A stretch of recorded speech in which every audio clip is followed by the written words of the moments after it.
Welcome, citizens of Gotham, to The Fire Rises, a Batman podcast focusing on all things The Dark Knight and his world.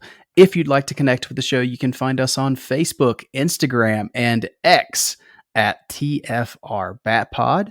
And if you have thoughts, questions, comments, or even suggestions for future episodes of the show, you can reach us by email. Just shoot those emails to tfrbatpod@gmail.com. My name is Eric Carter, and I am your host, and I am joined once again, and as always, by my co-host, Mr. Joseph Fornerado. Joe, how are you, buddy? It is Blue Beetle week. Happy Blue Beetle week, Eric. Yeah, this will be a nice little lead into that movie.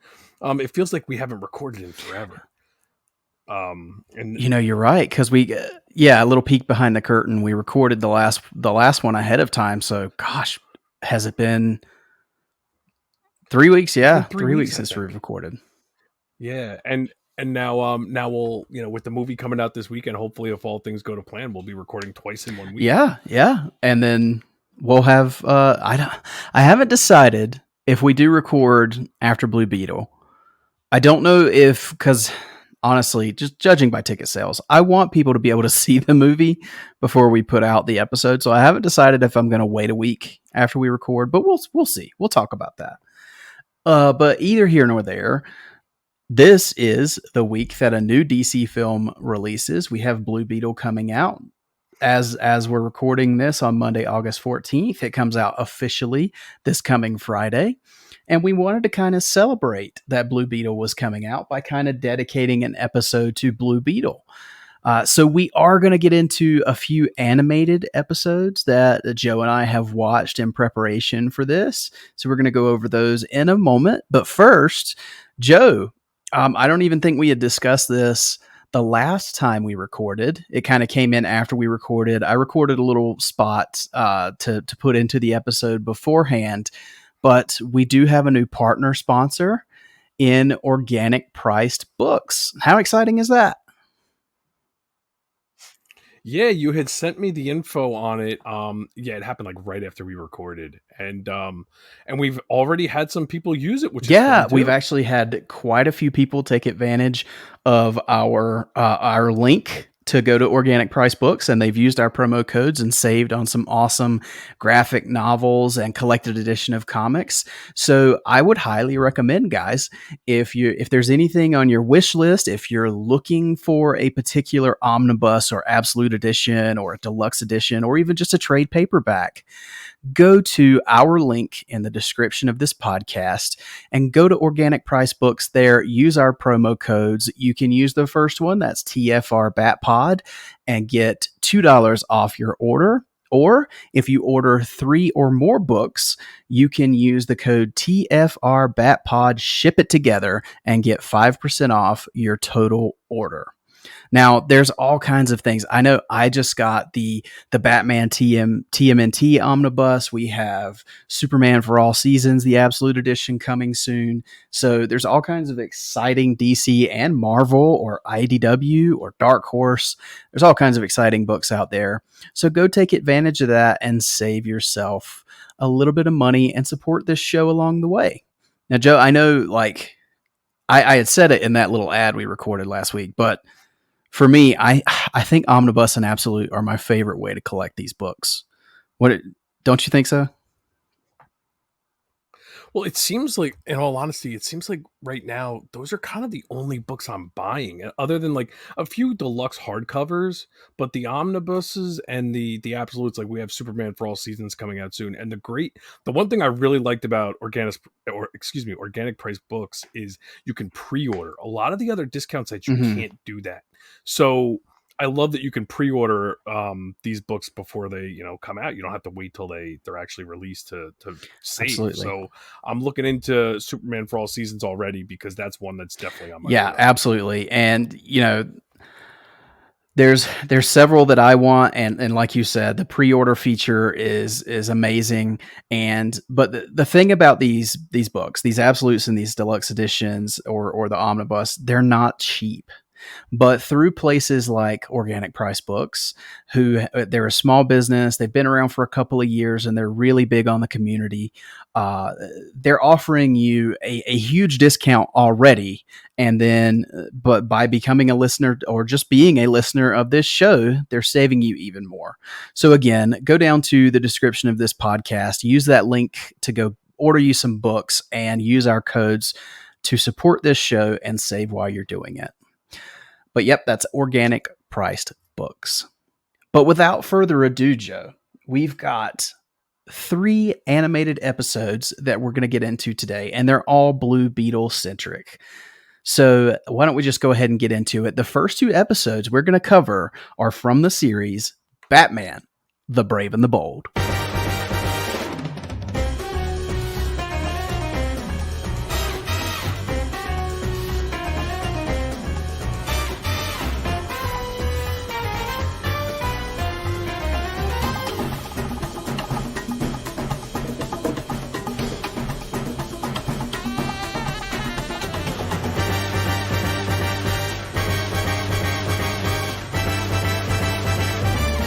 All right, Joe. And before we really get into the episodes here, I want to give you kudos because kind of for the second episode in a row, this is all on you. This was your idea. We were actually going to do something completely different, and then you brought it to my attention. Hey, why don't we do this? Well, you gave me the idea. Let's cover a few episodes here to kind of celebrate Blue Beetle. So I wanted to give you kudos. Thank you for thinking of things that I don't. That's why we're a good team. So what made this spring to mind when you were thinking about Blue Beetle? Honestly, it was just for myself. I was kind of thinking of how to prepare myself for the film. I didn't get a chance to read any comics quite yet because I did this prior, and I hadn't just. It was just like, okay, I'm gonna try to read some comics. 'Cause I'm not that familiar with Blue Beetle in the comics, to be honest with you. I really haven't read much of. I don't think I've ever read a solo Blue Beetle comic. So I was like, all right, what have I seen that's Blue Beetle? And I remember he plays a huge part in Young Justice, and he plays a pretty big part in Batman the Brave and the Bold. He's, focused, he's pretty much the focus on the pilot episode of Batman the Brave and the Bold. So I really just did some research and like, okay, what episodes would be a good spot to focus on? And I really just did a quick, Google search, and Young Justice was the hard one to try to figure out because it's so serialized. Like, how can we pick one episode? But kind of fell on one, watched it to try to make sure it was relevant, and I think it is. And the Brave and the Bold one was pretty simple because it's just 2 early episodes that really focus on Jaime as a character and really get to, and that one was so perfect too because it's a Batman show. So we're not straying completely from Batman here. Even Young Justice has Batman adjacent characters in it, but Batman Brave and the Bold is such a great show in general, and to then have the Batman team up with Blue Beetle, which again, first episode he's front and center. Pretty much a no-brainer to start there. And one thing I will admit though, in my search, I'm surprised that you didn't suggest the Smallville episode, as we've been so big on Smallville lately. Me and you going through my first watch of Smallville, and you going through your rewatch. He does show up in Smallville, which I did not know. Do you remember that at all, or no? You just like refreshed my memory. I had completely forgotten about that. But yeah, you're right. He does.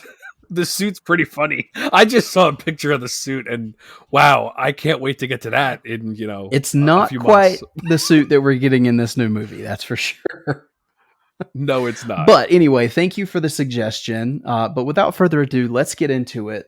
So first, we are covering the pilot episode of Batman the Brave and the Bold, and this one is titled Rise of the Blue Beetle. So, we're going to kind of go through the synopsis here and talk about it as we go. So, to get us kicked off, at the beginning of the episode's teaser, Batman and Green Arrow are seen tied up in Clock King's death trap. As Clock King goes to his next heist, the 2 heroes escape the death trap while bantering on who is the better hero. The heroes stop Clock King's defense systems and then go after Clock King himself. The episode picks up with Jaime Reyes and his friend Paco watching the final fight between Clock King, Batman, and Green Arrow. Jaime then asks Paco if he could picture him as a hero, to which Paco responds that he is a geek. After Paco leaves, Batman shows up and asks Jaime's help on a mission. Jaime is then revealed to be the Blue Beetle, who transforms and rockets out of his bedroom window. As the two try to stop a meteor from hitting a space station, Jaime's suit takes control of him and then teleports them to the other side of the Milky Way galaxy. Now, this is a great start to this episode because I'll be honest with you. I remember watching this show for the first time because I didn't watch The Brave and the Bold as it was airing. I kind of caught up with it later. But to introduce Jaime in a way where you think he's just kind of a superhero fan and you don't know, because I remember the first time I watched this, I thought, okay, we're gonna go from this kid who loves superheroes into him becoming Blue Beetle, like the origin of Blue Beetle. But that's not what it does at all. He's already Blue Beetle, but he's still this superhero mega fan, and especially a fan of Batman. So I love this intro, the banter between him and his friend, and then kind of the exchanges between him and Batman here at the beginning. Yeah, it's a really fun introduction, and it's so crazy to think that this is the first ever episode of Batman Brave and the Bold, and they chose to, I mean, other than the Green Arrow cold open, they start right with Blue Beetle from the get-go, and it's so fun to, yeah, you're getting the tone of the show right away. You're getting these two kids just having this conversation, and they're just, bantering back and forth. And yeah, I I can't even remember what I thought the first time I watched this, to be honest, but now looking back, like, it's like, you obviously know it's Blue Beetle at this point because like I said, I don't remember not knowing it was him. I knew he was him from the beginning. Um, but yeah, just, Batman standing in the window and him coming over, like, how long you been there or Mm. whatever. And it's very, we get Diedrich Bader's, you know, wonderful Batman voice and all of the humor that goes with it, but playing it straight. It's so fun. Everything about this show, it's crazy to think that it starts just like this with, again, with like, what made them decide to start with Blue Beetle, and he plays such a huge role throughout the show. That's a great point because it's definitely not conventional wisdom to start a new Batman show with a character like Blue Beetle. But I think it really makes sense, especially with what we talked about on the last episode, because we know how hard they wanted to shift away from this type of show when they went with Beware the Batman. But up until then, we'd only had, throughout the 90s and the early 2000s, we had only had kind of a little more serious Batman with the animated series and even the Batman. But this sets a tone right from the beginning. It's not too childish, but it's also fun for the family, I would say. And Blue Beetle is a perfect character for that. Well, it almost is kind of, to a point, it's kind of playing with the same thought process that went into Beware the Batman, because it's going with a sidekick, but not Robin. And Robin does show up in this show, but not very Mhm. often, if I remember right. Like, he's here once in a while, but it's mainly Batman teaming up with other superheroes, just like the comic Yeah. Brave and the Bold. But to start with Jaime, or Jaime, it's their way of doing like a younger sidekick it's just not Robin. It's someone different. Give you a different perspective on Batman teaming up with other Yeah. heroes. All right. So going farther into the episode, after observing a fight between the Gibbles, I think that's how you say that. The Gibbles and Kanjar Row, the local Gibbles declare that their savior, Blue Beetle, has returned. Batman, playing along, promises that Blue Beetle will save their people. A reluctant Blue Beetle rallies the Gibbles, who stage a daring raid on Kanjar Row's pirate ships. With the help from the Blue Beetle and Batman, Kanjar Row is defeated. However, Kanjar Row takes the Gamma Gong, which he used to kill a previous Blue Beetle, and removes Jaime's suit. His men then proceed to overpower Batman and the Gibbles and leave them for the fierce space creatures to devour. Now, this was interesting for me because when you get to this planet, I mean, other than the silly, the silly little creatures who inhabit this planet, you've got Kanjar Row, and there's this battle going on. Other than all of that, you've got a lot of setup here, and they don't even really go into it until the next episode we're going to talk about. But they set up that Jaime is not the only Blue Beetle. There have been predecessors to Mhm. him. And for a show that's so kid friendly and so family friendly, I thought it was interesting that they make it clear that at least one Blue Beetle has died in the course of his service. So I found that pretty interesting in a show like this.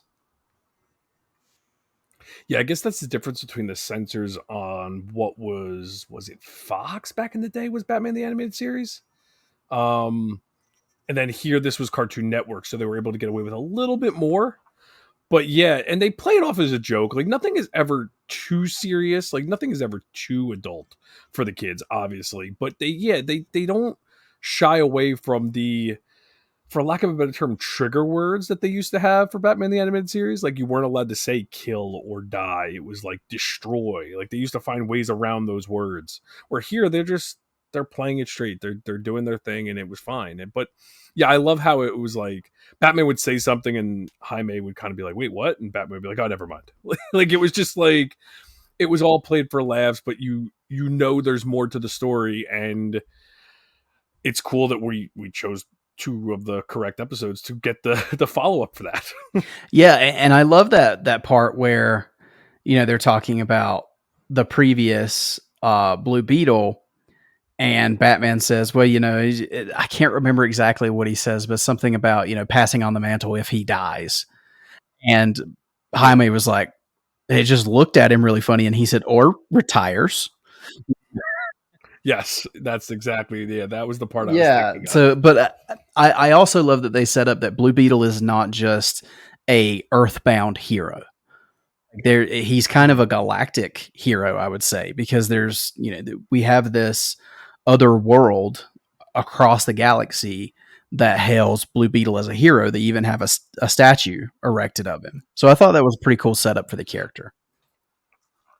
Well, yeah, that's actually what I was going to ask you was, so it's pretty much hinted at that there are more than just the three that we're familiar with by the time these two episodes are over with. They're hinting at the fact that no, the scarab has attached to other people that we're not even aware Mm-hmm. of. And that's really interesting. It goes above and beyond the lore of even what we're seeing right in front of us. So that I really loved, because obviously we know that we're going to learn about Ted Cord and Dan Garrett.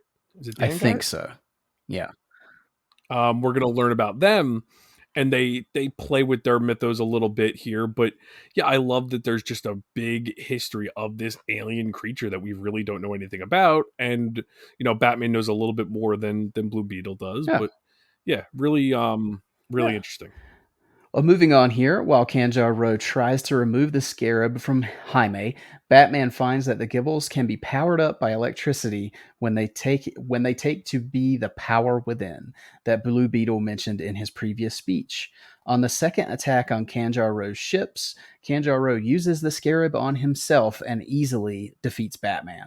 However, Jaime finds a way to free himself from his prison and takes the Gamma Gong and uses it on Kanjar Row while the Gibbles take on the other pirates. At the end of the episode, the Gibbles raise a statue of Batman in thanks for helping them, although it is dwarfed in comparison by Blue Beetle's statue. To which Batman responds that it is the thought that counts. So I really like the ending here. I love that kind of Jaime kind of had to learn how to be a hero as we're going along with a bigger task than he's ever faced. I love that Batman kind of is his mentor here, and I really like that the Gibbles consider Batman Blue Beetle's sidekick. They call him sidekick all through the Mhm. episode, and then when we get this statue at Yeah. the end, it's way shorter than Blue Beetle's, which I thought was clever. So yeah, all in all, I think this is a really neat pilot for this show, and I really love the involvement of Blue Beetle. Um, the Gibbles probably not the strongest supporting characters here, but they are what they are. So But I think the major point is that Blue Beetle is there to take care of those who are maybe not able to defend themselves. So, and that's a neat message. Yeah, I'll admit this episode loses me a little bit when they get on this planet and it gets a little too, um I don't even want to say childish, but like just a little, Silly. not characters I'm familiar with, because and that's what this show did a lot of, where they would take characters from I guess it was the Silver Age, I guess, even some yeah. Golden Age, I guess. Yeah, even some Golden Age, I guess. But they would take characters that showed up for a few of those bonker stories from that age, and they would really give them the time of day, which is fun. Like, I like that. Like, the villain, I'll be honest with you, the first time I heard the name, I was thinking of the villain in Superman and Lois. What the heck is the Oh, brother's name? Talro. The Tal. For some reason, that was the name that kept popping into my head. That makes sense. Um, yeah. So, but it's one of those shows where like they'll introduce this character, and I'll be like, oh, is that a real character? And I'll look it up, and sure as hell, like it shows up in some random issue. And but yeah, it's a fun introduction to get to know Batman and his dynamic with Blue Beetle, and that's the point of the show. And it, like you said, it has a cool message at the end for Blue Beetle. It's a cute episode. It's a good pilot, and but I do think this show improves over this episode. Yeah, and so there's just one little piece of trivia here. Clock King at the beginning of the episode, he wears a costume with a clock head and crown, which is actually similar to the costume worn by the first Clock King in the comics, which I had no idea was William Talkman, in that was premiered in the '60s, and that's much different than the Temple Fugit version that we get, in the animated series and things like that. Um, Yeah, he even showed up in the '60s show. Yeah, that's right. He did. Yeah. So Yeah. yeah, cool little throwback there. And that goes back to they do a lot of throwbacks in this show. So really fun show though. Let's move on. So that was Rise of the Blue Beetle. The next episode, I believe it's episode 8 of the series. Yes. And this one is Fall of the Blue Beetle. So in this one, 2 years ago, Batman and the Silver Age Blue Beetle arrive to investigate a company and quickly subdue hostile security guards. Continuing inside, they set off an alarm and are caught between approaching laser grids, each hero disabling the one on their side with high tech gear. The floor collapses, dropping them into a cafeteria and forcing them to engage in some old fashioned fisticuffs. In the present day, Paco and Jaime are camping in the desert and discussing superhero origins. Jaime angrily insists that there are heroes who are chosen for a reason, but Paco believes it's all just dumb luck. So we're kind of setting up that there has been previous Blue Beetles. We get the Silver Age Blue Beetle here, which we find out is Ted Cord, and we get. I love this that we're going back to Paco and Jaime. That we've got that friend dynamic that continues from the pilot. So what did you think of the beginning there, Joe, where we get Ted Cord Blue Beetle? Oh, such a cool throwback. And it says 2 years ago when it starts, so it's a flashback. And yeah, it's cool to see the original Ted Cord, because we've already seen Jaime, and now we're getting that callback to the first episode where he discussed that there was a prior Blue Beetle, and we're learning what Batman knows a little bit, but we're gonna find out how little Jaime knows and how he's gonna try to find out what's going on. But it's another example of them showing Batman working with another hero and how Batman works with each hero a little differently. And I love the banter again back and forth, and how like he says something about like using his brain, but then but sometimes it's fun to get into the fisticuffs like they talked about. Like, it's again, this is the kind of stuff that I love in this show, where it does go back and forth between different ages, Mm. and we're getting, this is like the Blue Beetle, almost like the Blue Beetle history episode, where it's teaching us about all three, or the three that we're going to discuss here. It's such a focused episode on all three of them, and especially with Dan Garrett. Like, I don't know anything about Dan Garrett. We obviously know Ted Cord. He's the one that we probably grew up on, and Jaime is the one that we know more just because he's the most recent one. But I love that they even give Dan Garrett even a little bit more of a backstory too. But as far as the intro with Ted Cord, yeah, it's just fun to see Ted Cord on the show because I guess because if you're watching it for what it is and you know Jaime is Blue Beetle, you don't really expect to see Ted Cord. It kind of throws you for a loop, but it's fun to get that flashback so we get to see different interpretations of the characters. Yeah, for sure. And I do love that you were talking about the different interpretations.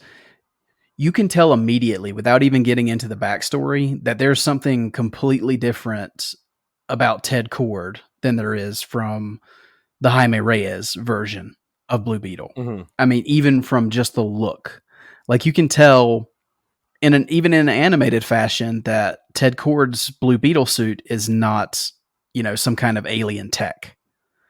It's closer to Batman's Right. suit than it is to a Blue Beetle suit. And I also love the dynamic between Batman and the different heroes because when we watch, when you watch the pilot, when it's him and Green Arrow, it's like almost a competition between the two.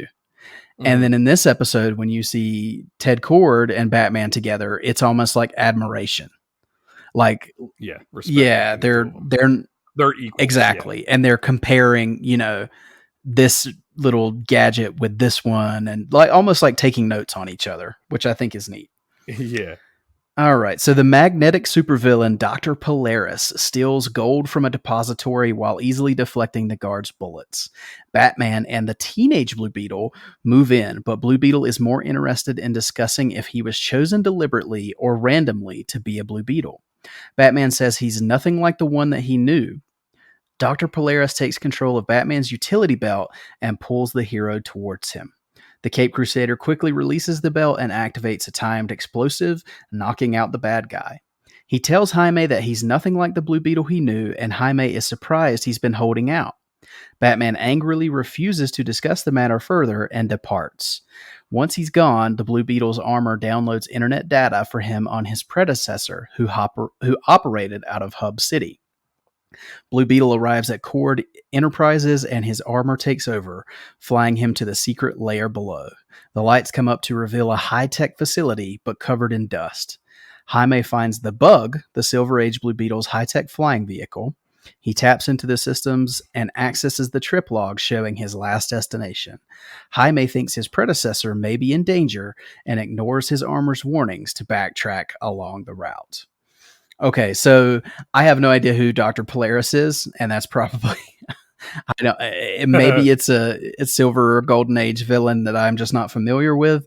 But I still like that they do these throwbacks because I feel like there's a lot in this show that's DC, throwback Easter eggs. So that's really fun. But I also love that we get into more of where I think is typical Batman realm, where there's this young, almost not really a sidekick, but he's under Batman's wing kind of character. He's wanting to know more about himself and his world at large. And Batman probably doesn't think he's ready. So instead of giving him any mentoring device, he kind of just shuts down and doesn't talk to him, which you don't think about this being that kind of Batman show. But even here, there's that aspect. Well, that's what's so, I think, brilliant about this show is, despite its reputation for being a kid-friendly, fun show with a lot of humor, it does get very serious at times. Mm-hmm. And it's still true to the character of Batman. Like you said, it's not strictly just humor.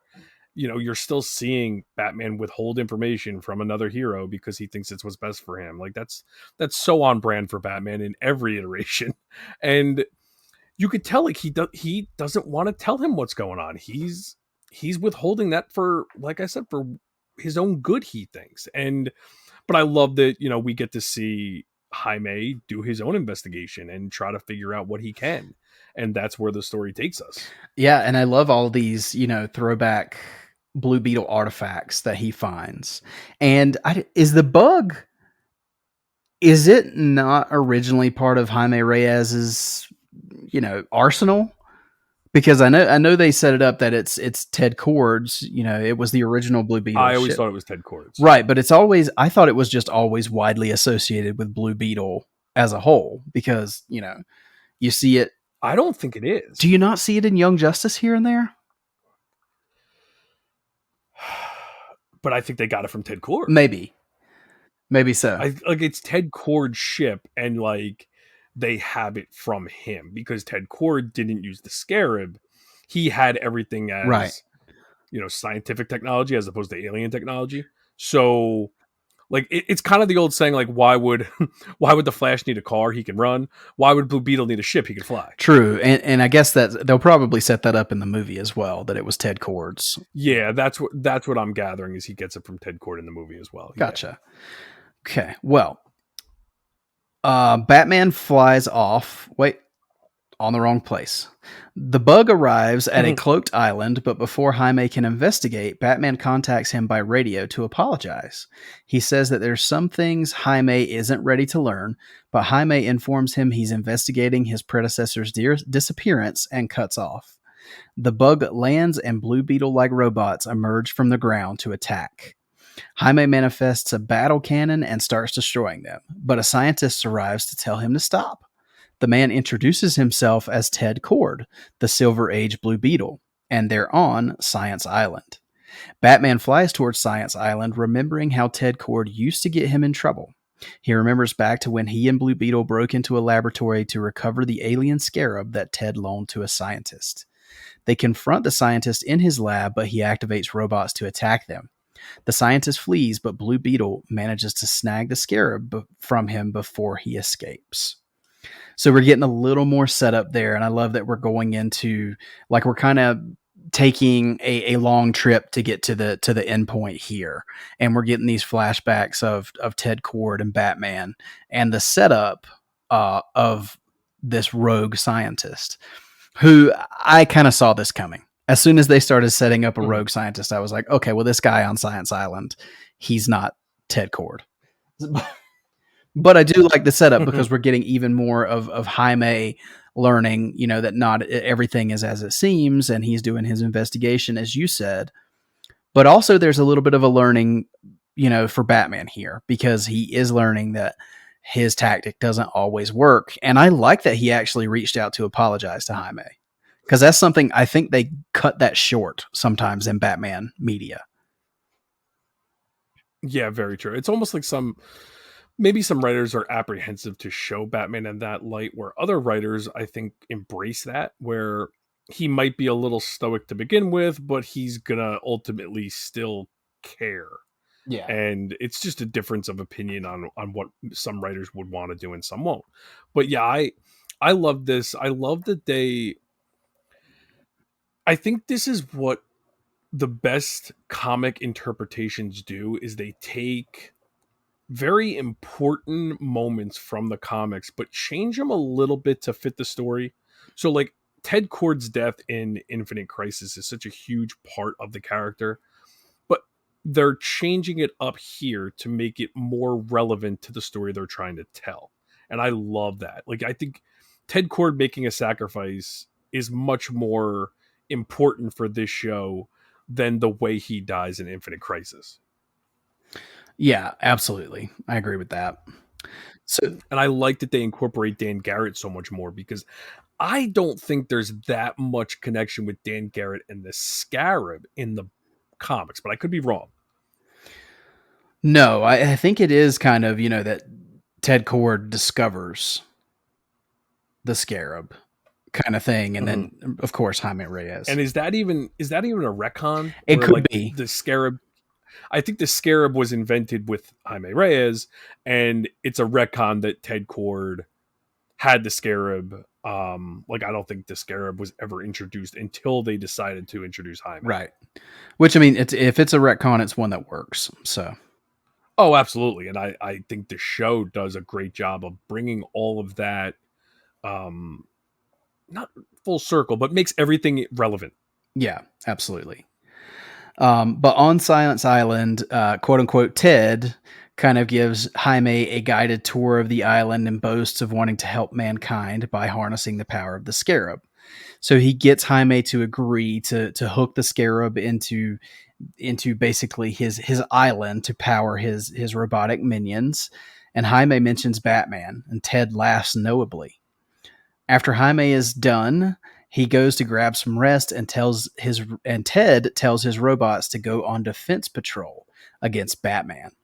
Batman arrives at Science Island and Beetle drones attack the Batplane, bringing it down. Ted watches the screen in satisfaction. Meanwhile, Jaime stumbles over a drone and discovers that it is armed with bullets. His armor activates and he goes to investigate, finding a room full of battle robots equipped with weaponry and prepared to travel across the world. Before he can call Batman, Ted arrives in a battle suit and disables the Scarab armor with lasers while thanking him for warning about Batman. So yeah, even they still haven't introduced who this Ted Cord impersonator is, but I like that because I like that we're in Jaime's shoes because at this point we don't know that's not Ted Cord, even though it's kind of suspicious. And like I said, I kind of knew from the get go. Okay, I don't think this is Ted. But if you don't know anything about the history, you might think this is Ted automatically, right? Yeah, or a clone of some sort or something. Like you knew something fishy was going on, but I didn't know where they were going with it. Yeah, yeah. But yeah, But I will say this is the second episode in a row where I guess Jaime's weakness is exposed really quickly because this is the second person to take the scarab off of him. Mm-hmm. So it's like, well, all you got to do to beat Blue Beetle is get that scarab off. It's Batman's utility. Yeah, exactly. Good point. Batman finally, he finally comes across Jaime, and after he surrendered, Ted ties him up while boasting that he will now bring peace to the world through conquest. Once he's gone, Batman explains that this is not Ted Cord, this is Jarvis Cord, Ted's uncle. Ted promised to carry on the mantle of his predecessor, Dan Garrett, but couldn't get the scarab to work. Instead, he used high tech to fight crime, but trusted Jarvis to try and access the scarab. Batman and Ted try to stop Jarvis from launching his robots across Hub City, and Blue Beetle put the scarab in the warhead of the missile to send it to someone worthy, but then rode it as it launched. In the air, he detonated the rocket at the cost of his own life. Batman wasn't sure if Jaime was ready to hear about his predecessor's death. But inspired, Blue Beetle regenerates his suit and breaks free. Jarvis orders his robots to attack, and they break into the control center and subdue Jarvis. And Jaime ties into the computer system and destroys the reactor before it launches. The island blows up all around them as they flee with Jarvis, and the robots open fire, and Batman tells Jaime to go on ahead. The drones open fire, overwhelming Batman despite his best efforts. They prepare to open fire, but Jaime returns in the bug to blast them apart. They fly away just as Science Island blasts apart. Jaime apologizes to Batman for becoming obsessed with the Scarab's origin, but Batman notes that the Scarab chose him when it didn't choose Ted. Jaime vows to do the right thing. So, whereas the last episode, I thought, the whole climax and the end of the episode with the island or the planet was a little much, it got into that silly territory. I really like where this one ends because you get a lot of heavy moments. You get, you find out about the death of Ted Cord and how he sacrificed himself, but you also see even more of Jaime coming into his own as a hero. So I thought this was really well done. No, I completely agree. And I kind of jumped the gun before when I was talking about, I kind of went to this part before I even talked about the last part. But yeah, I do, this is my favorite part is showing Ted's sacrifice and Batman explaining all of this to Jaime. And yeah, you get Jaime understanding. And I think Batman says like, not all superheroes have happy endings. And I think in a show that is humorous, this is a heavy moment. And I like the reveal of Ted Cord, actually being, Jarvis Cord, and surprisingly, that is from the comics. I looked it up and I was surprised. I don't know how much he appears in the comics, but he is from the comics. The story's a little different. It's not the same type of deal, but he does exist. Oh, see that, and that's something you've taught me because I didn't know he was a thing, which I assumed being part of this show because they do put a lot of DC mythology in it. I assumed he probably was, but I have no knowledge of him whatsoever. But yeah, It's actually pretty similar. It's actually pretty similar in the book. They change up a couple things to tie it back into what they're doing on the show, but there's a science island. It's called something different in the book, but yeah, I just looked it up real quick just to be because I was curious when I was watching the episode, and it's pretty. Dan Garrett ties into it. It's pretty cool. It's pretty cool that they basically found that and said, okay, let's use this in our own way, and I love that. so is Science Island kind of Blue Beetle's Batcave? Or I couldn't tell you that. I think it's more. It says Pogo Island. And like I said, I just looked this up on Wikipedia. This is not me knowing anything. I'm reading one paragraph on Wikipedia, not enough to have any opinion on this other than, I don't even know if this was a common thing or just one specific story where they did this. So, gotcha. it just says that Ted's old professor was Dan Garrett, the original Blue Beetle. Once Dan and Ted found Jarvis on Pogo Island, they were attacked by Jarvis's robots. So again, like, he was the evil Ted Cord, basically.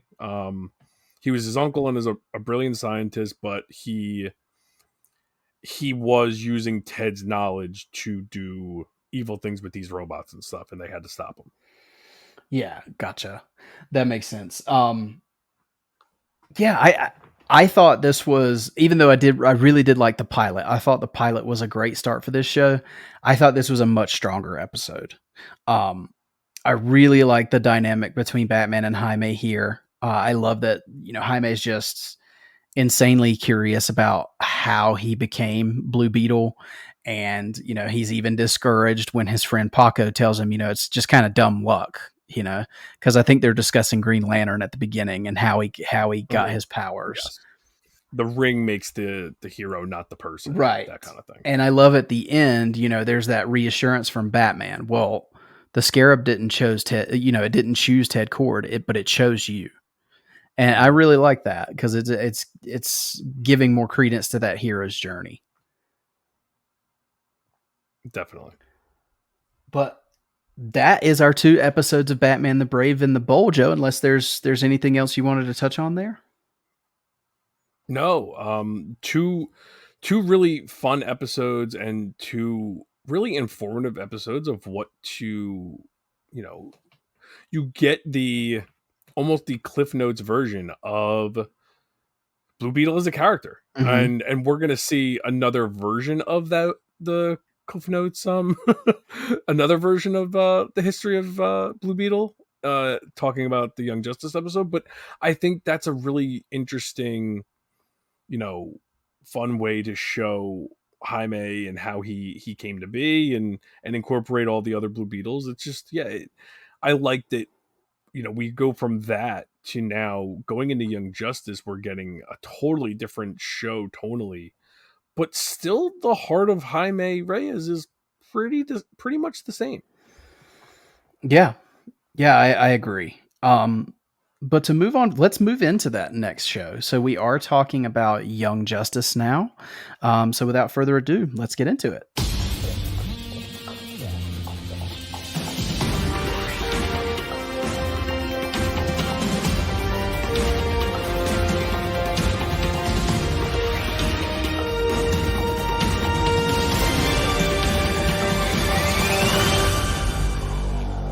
All right. So this is season 2, Joe? Season 2, episode 18. Yes. And the title is Intervention. So in this episode, and we're not gonna go through the entire synopsis because the synopsis for this show is much longer than the ones. It was quicker to watch the episode, I think, than for the Batman the Brave and the Bold. Much more complex show. But in this episode, we kind of start with the Black Beetle and the Green Beetle, correct? And yes. they're facing off against this force, and you kind of get an idea that something else is going on behind the scenes. And I was telling Joe before we started recording, it took me a few minutes because it's been a while since I watched Young Justice to really figure out what was going on. But then I remembered that this season was titled Invasion, correct? Mm-hmm. Yeah. And this season was all about the Reach. Yes, and this is one of those shows where, man, they should have started every episode with previously on. But I think that would have even taken too long.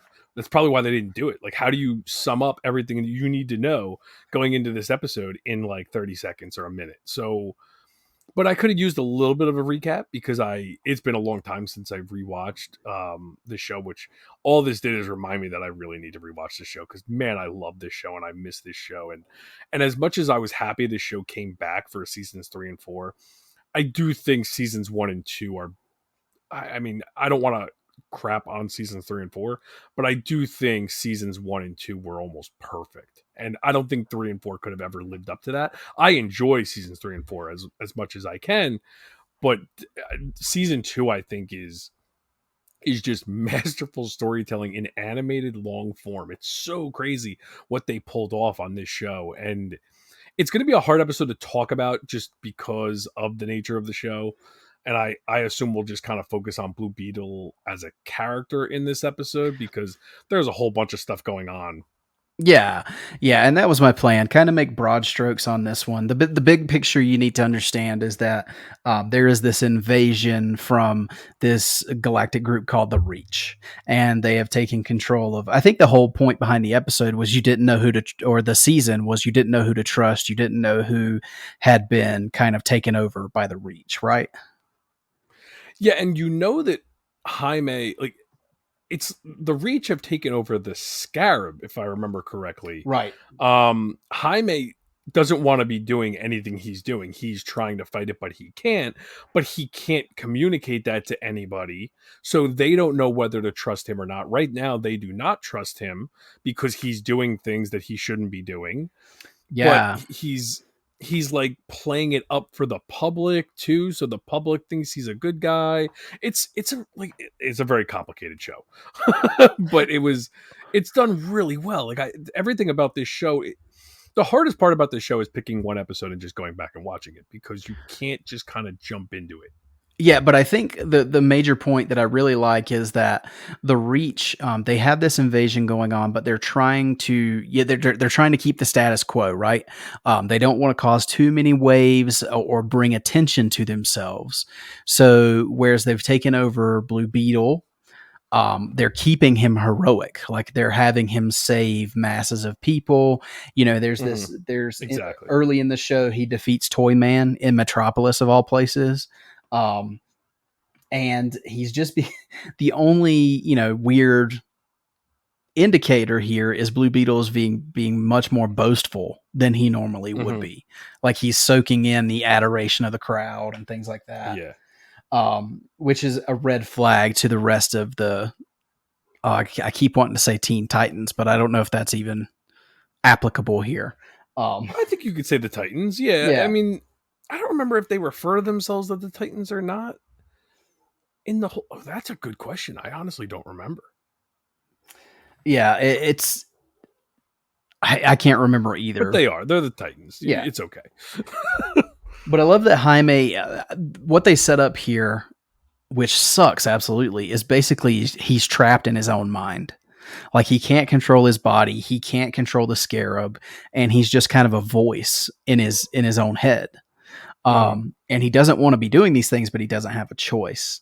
And I like that there's a few, mostly the Titans are kind of distrustful of him, but there's a few, we get the like Batgirl and Impulse. They know something's wrong. They know it's not right. This can't be Jaime. And I love how they kind of track him down before he goes home. And, they just want to figure out what's going on with him, but they kind of trap him to help him. And I like that because early in the episode, without kind of the context of watching the whole season again, it was like half the people in the Titans were like, kind of screw that guy, Well, As they also just met him. So like they don't know him that well at this that's point. right. So, and Jaime doesn't trust the Scarab, so nobody is really confident in where they stand. And like, it's not like Jaime is confident in what's going on with the Scarab either. So they have probable cause for not trusting him because he's not exhibiting that confidence to say, hey, like, no, it's good. and it's still new to everybody. But I love the fact that Impulse and Batgirl are the ones to basically come up with a decoy to stop, or to save him, and get him to, you know break free of the mind control, or whatever you want to call it. Yeah, and it's kind of they kind of also bring together the team to help Blue Mm-hmm. Beetle as well. Even though the team is untrustful of Blue Beetle, they all kind of come together once they reach, because they go to like the Reach's lair or the ship where they meet Blue Beetle and Green Beetle, or Black Beetle and Green Beetle, excuse me. Mm-hmm. And or is it just Green Beetle? It's just Green Beetle, I think. Um, there's this big battle between all of them, and the Titans end up helping Jaime, like you said, regain his own body and his powers, and they also free Green Beetle in this episode from the Reach's Mm-hmm. hold. I really like that too, because that's a character I don't know much about, but I like that he's also one of these scarabs that doesn't want to, he doesn't want to do the Reach's bidding, but he's being forced to. um, I'm pretty sure that the Green Beetle and the Black Beetle are introduced in this show. I don't know if they've been since been added to the comics, but they were not. I could be wrong, but I'm pretty sure they were original characters for the show. mhm. Yeah, I agree. And I do think you're right, because I don't remember them from anything else. But again, I haven't read much Blue Beetle either, so take that Because with a this grain whole of salt. season was about the scarabs and the Mhm. Reach trying to figure out, how to use the scarab. And I honestly don't even remember if Green Beetle ended up being a good guy or a bad guy. I thought he was a bad He could have been, but at least for this episode, he seems like he's a good guy at the end. Black Beetle definitely was a bad guy, right? He was a Okay. bad guy. Then I don't remember what the deal was with Green Beetle because it's been a while. Yeah, but again, as you mentioned earlier, as we go further into this episode, after Jaime's kind of been freed from the control he was under, we find out that Batgirl has been doing a little investigating with Robin, and they had hacked into Ted Kord's file. So you had talked about kind of getting more of that background.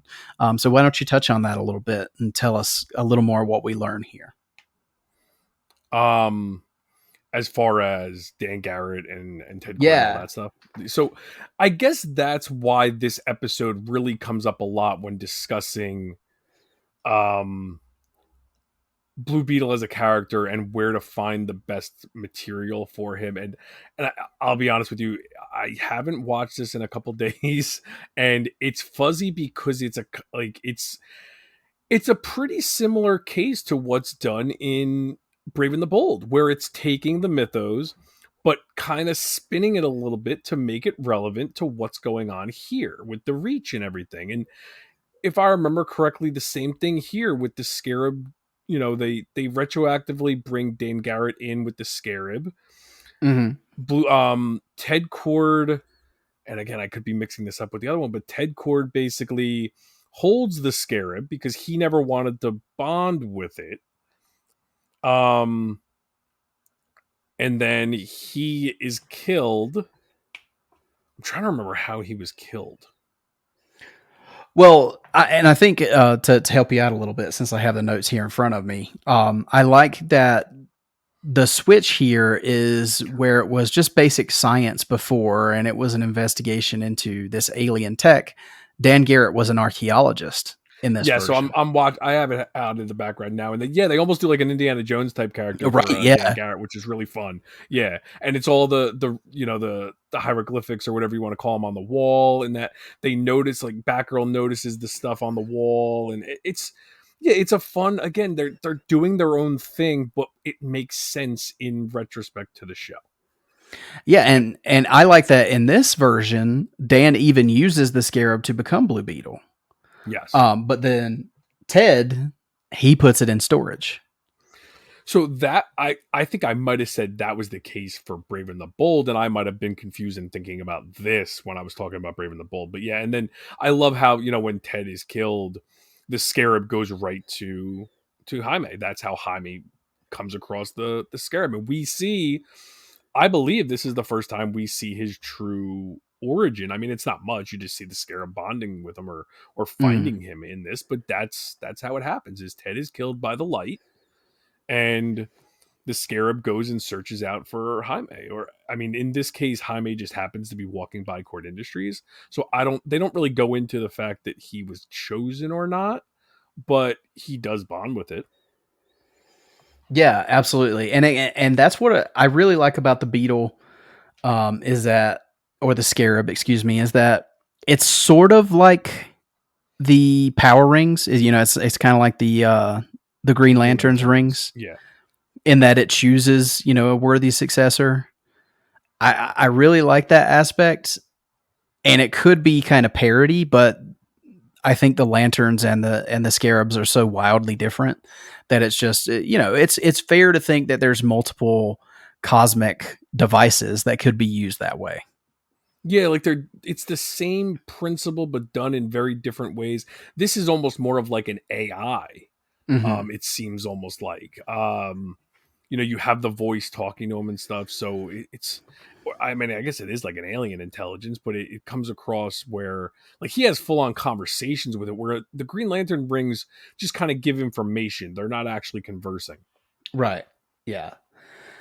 But yeah, I mean that's there's more to the episode, but that's kind of the big recap of the Blue Beetle portion of the episode. And I really like that in both of these versions, from the Brave and the Bold to the Young Justice part, we do get more digging into the history of Ted Cord and Dan Garrett and the Scarab, and how it was discovered and how it chooses people, and at the end of the day explaining how Jaime is worthy of wielding and being part of the Scarab, um, which I'm hoping is a lot of what we see in the movie when we see it later this week. I hope we get as much as I want to see Jaime, kick ass as the Blue Beetle and see what villain he's going to come up against and all of those shenanigans. I do want some of that backstory as well. So I'm looking forward to seeing the Ted Cord story as much as they can give us, if that makes sense. Yeah, just give a little bit of the the legacy characters. And we know we've already seen like the costume in the background. We've also seen, what is it called, the bug, the that's what you called the The ship, flying the ship, the bug. bug. Yeah. Yeah, I've never heard it referred to as that. That's cool. So yeah, we're getting that. We're getting, I believe it's Ted Cord's sister is Susan Sarandon's character. I believe so. Yeah. So maybe that's um in place of Jarvis Cord. Possibly. Yeah, so they have to hint at it in some aspects because she's playing, a chord. Um so yeah, I would love just to see even some flashbacks maybe of someone in the suit, and some info given to Jaime about the history of the character when he stumbles upon, the bug, and all that good stuff, because he finds the bug, he finds the original suit somewhere, we know. So yeah, it should be really fun. And obviously the movie's gonna focus on Jaime. It should focus on Jaime, but Yeah. it's going to be an origin story of some sort where they're going to touch on the legacy of the character, almost kind of like the comparisons are pretty obvious, but like almost like Ant-Man did with Scott Lang, where we still had a lot of stuff with um crap, what's what's the original Ant-Man's name? Oh, Hank Pym. Michael Hank Pym, yeah. So like it's almost kind of to that nature. I don't think it'll be to that extreme. They don't have Michael Douglas playing, the main, we don't, I don't think they casted Ted Cord, or at least they didn't publicly cast them, but we might get a little cameo here and there. But either way, whatever they do is fine. I'm really, it's another DC movie. I know this one's not getting the hype that others do, but also try to remember, this was going to go to streaming. This was going to be an HBO Max movie. That's what And excites me the most is they saw enough in this film where they said no, this does not belong on streaming. This needs to be yeah, in theaters. So I'm excited about that.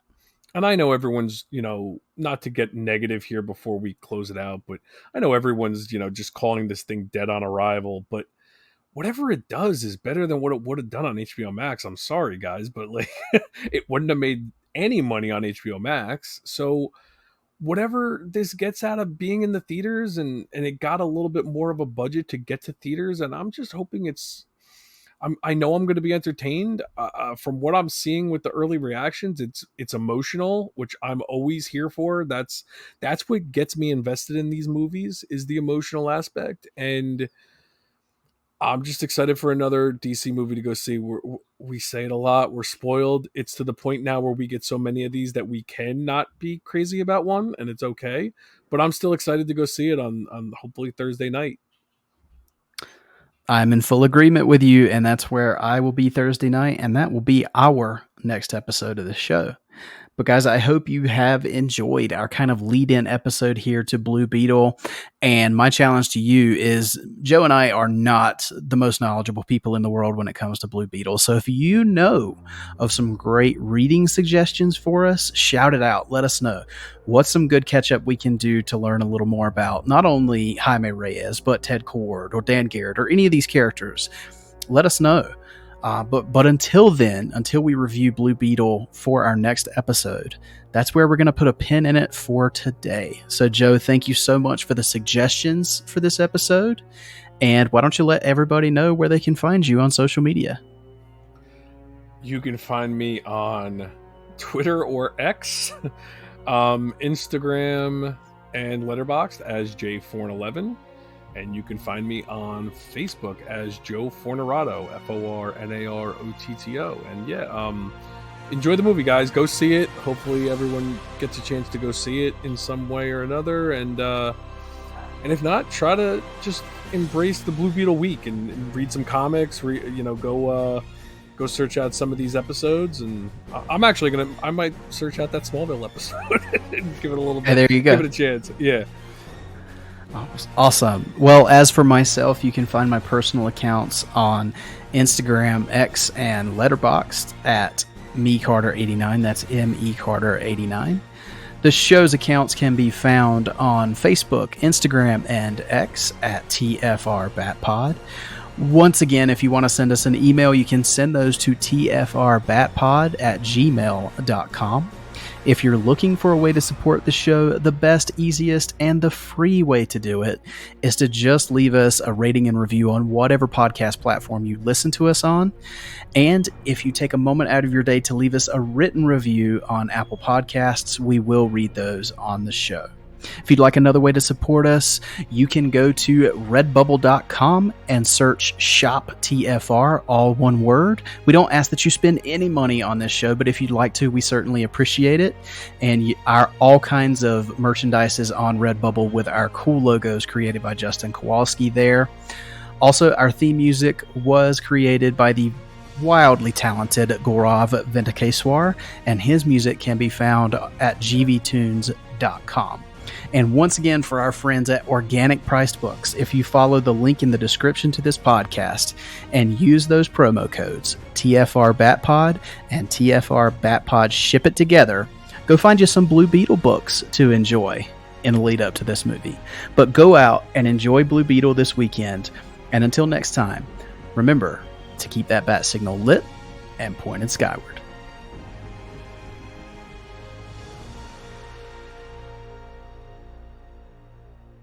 Batman was created by Bill Finger and Bob Kane and is the sole property of Warner Brothers Discovery. The Fire Rises, a Batman podcast, is in no way associated with Warner Brothers Discovery, DC Comics, or DC Studios.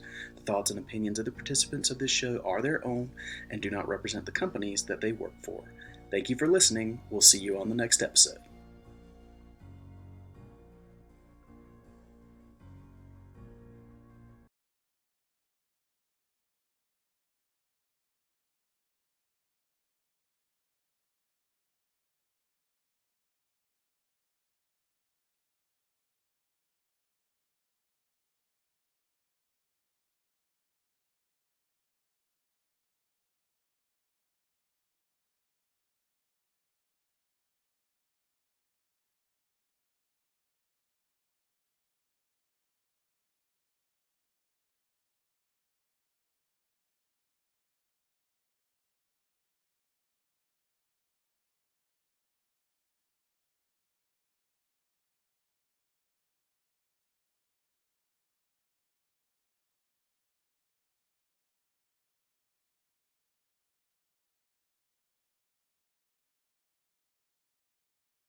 Batman was created by Bill Finger and Bob Kane and is the sole property of Warner Bros. Discovery. The Fire Rises, a Batman podcast, is in no way associated with Warner Bros. Discovery, DC Comics, or DC Studios.